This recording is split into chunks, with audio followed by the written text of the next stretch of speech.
Hey, how are you? Welcome to the woods. I love being in the woods. Have you ever been to the woods before? It's a really nice place to be. Sometimes when I come to the woods, I have a little look around and I see if there's any fairies or gnomes hiding in the bushes. This is my favourite place to look. It kind of feels a little bit magical all around this bit here. What do you reckon? Have you ever seen a magical piece of the woods before? I've got us some stories with fairies in it. Should we go home and have a listen to them? Come on, let's go.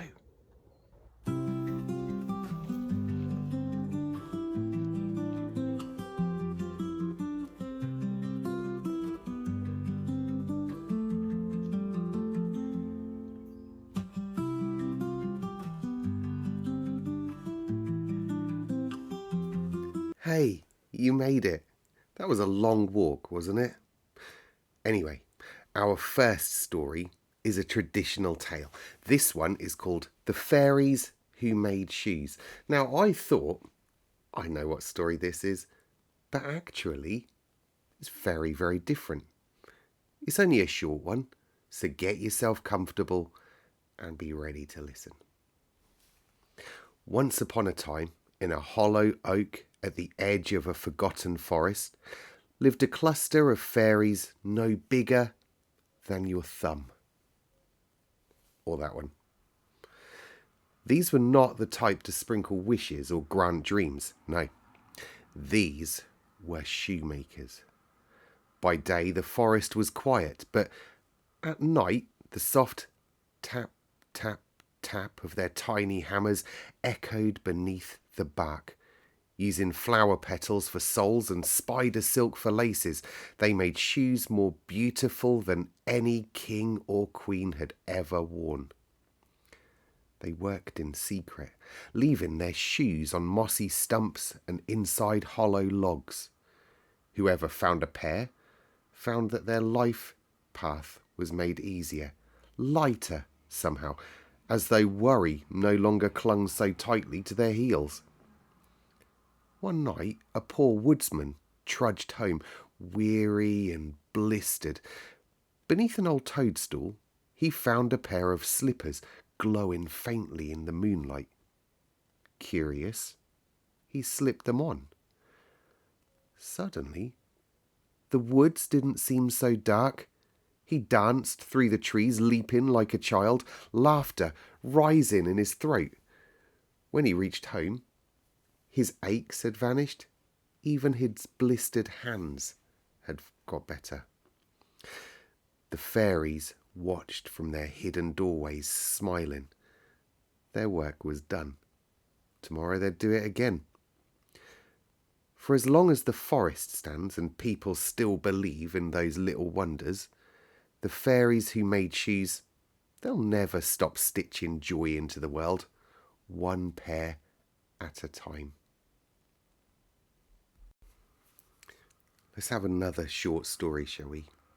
This one is a very short story called The Three Little Gnomes. A silvery thread of smoke curled up over the trunk of the old fallen tree. Tiny voices drifted through the forest. Beneath that ancient oak tree lived three little gnomes, their home hidden beneath the bark. That night, their fire crackled and they prepared their dinner, laughing together, when suddenly they heard the faint sound of a boy's horn.